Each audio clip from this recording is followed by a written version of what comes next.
As FCC probe continues. World Health Organization Africa Regional Director meets Mauritian Prime Minister. In world news, Trump cancels tariff threat, saying NATO agreed to Greenland deal framework.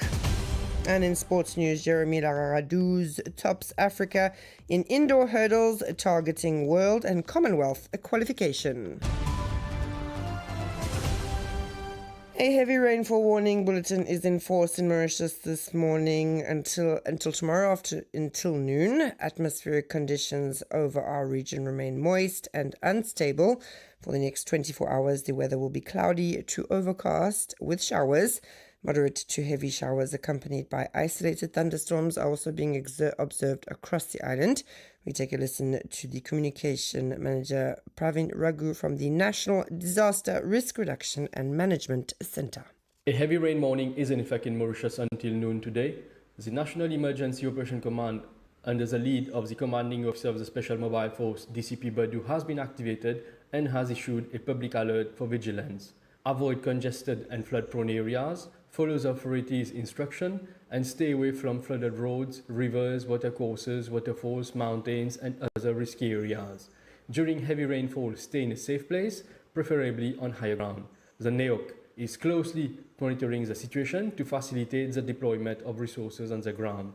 Emergency numbers: Police 999 or 148, Mauritius Fire and Rescue Services 115, SAMU 114. Thank you. And moving to the ongoing Chagos matter, at the House of Commons on Wednesday, the British Prime Minister stated that Donald Trump's remarks on the Chagos Agreement were made after his own stance on Greenland. He said he would not compromise on his values. The statement was made during exchanges with the leader of the opposition. We take a listen to this extract. President Trump deployed words on Chagos yesterday that were different to his previous words of welcome and support when I met him in the White House. He deployed those words yesterday for the express purpose of putting pressure on me and Britain in relation to my values and principles on the future of Greenland. Mr. Speaker, he wants me to yield on my position, and I'm not going to do so. Mauritius's call for joint efforts to address global challenges, including climate change, was welcomed by China's ambassador Huang Shifang. She was speaking at a reception held in Trianon last night by the Chinese embassy on the occasion of the Spring Festival. The event marking the Year of the Horse was attended by Dharam Gokul and Prime Minister Navin Ramgoolam. Mauritius and China are celebrating 54 years of diplomatic relations this year. For breach of bail conditions, the file of Ashik Jagai will be forwarded to the Director of Public Prosecutions within 2 weeks. The case was called in the morning at the Port Louis District Court. Salim Abdul Rahman, Chief Investigator of the Financial Crimes Commission, stated that the institution has completed its investigation into the matter. The former head of the now defunct SST is accused of having interfered with his son's accountant between 3 and 5 September 2025, while the latter had been arrested for suspected money laundering. Meanwhile, the FCC investigation continues in the so-called reward money case. In this matter, the senior officer, currently suspended from duty, faces 3 provisional charges of public official using office for gratification. He is due to appear again in court on the 3rd of June.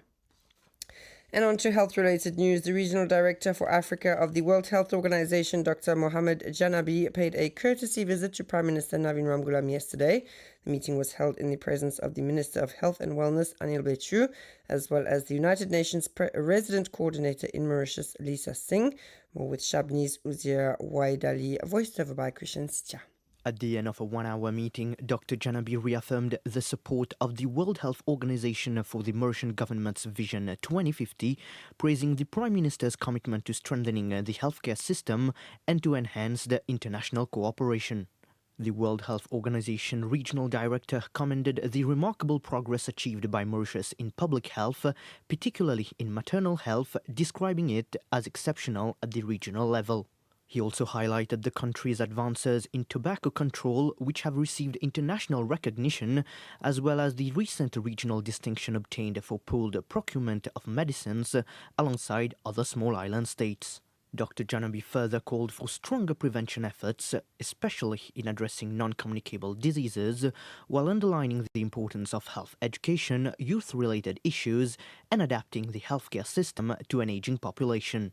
He expressed confidence that the sharing of experiences among the 47 member states of the World Health Organization African region would help build stronger, more resilient, and more equitable health systems. And finally, in other news, it was 100 years ago today, on 22 January 1926, a political earthquake shook colonial Mauritius. For the first time in our history, a Mauritian of the Hindu faith, Danpath Lala, broke into the Legislative Council after being elected in Grand Port. He was soon followed by Rajkumar Gajadhar in Flak. Jean-François Lecning and Christian Stia look back at this decisive turning point in Mauritius's political history. There are dates that change the course of history. 22nd January 1926 is one of them. On that day, Mauritius experienced a true political earthquake. For the first time, the Legislative Council opened its doors to a son of an Indian immigrant. In the Grand Port constituency, Danpath Lala, a committed lawyer and defender of the oppressed, defeated candidates from the conservative elite. He finished more than 100 votes ahead of Fernand Morel, winning 424 votes to 306. At the time, the very idea that a Hindu candidate could be elected seemed almost unthinkable, yet two men would go on to shatter this political glass ceiling. 2 days after Danpath Lala's victory, it was Rajkumar Gajadhar who caused a surprise of his own in Flak, securing a narrow win. For the population, these victories marked the end of a political exclusion that had lasted for decades. A clear message was sent to the colonial authorities: the Mauritian political landscape would never be the same again. While the oligarchy of the time feared for its privileges, these pioneers imposed a new vision. During their mandates, Danpath Lala and Rajkumar Gajadhar championed education for all, the teaching of ancestral languages, and the end of discrimination. A century later, the legacy of 1926 remains the foundation of Mauritius' representative democracy. And it's 9:08. We're listening to RM1. We move to international news. US President Donald Trump abruptly stepped back on Wednesday from threats to impose tariffs as leverage to seize Greenland, ruled out of the use of force, and said a deal was in sight to end a dispute over the Danish territory that risked the deepest rupture in transatlantic relations in decades. On a whirlwind trip to the World Economic Forum annual meeting in Davos, Switzerland, Trump backed down from weeks of rhetoric that shook the NATO alliance and risked a new global trade war.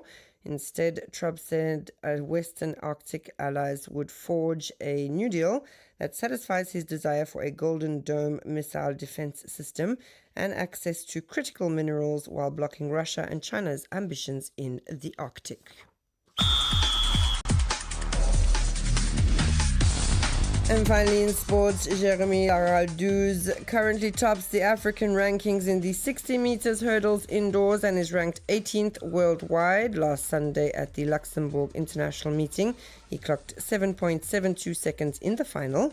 He's now targeting qualification for the World Indoor Championships scheduled for March in Poland, as well as the Commonwealth Games in Glasgow. Para-athlete Naomi Alphonse, meanwhile, also made a strong start to her season yesterday in Canberra, winning both the 100 meters and the 400 meters T54 events. That's all from me this morning. Thanks so much for listening. Stay tuned now to the Intermid with Lizzie. RM1, la radio nationale. Bonjour à tous, c'est Intermède jusqu'à 10h.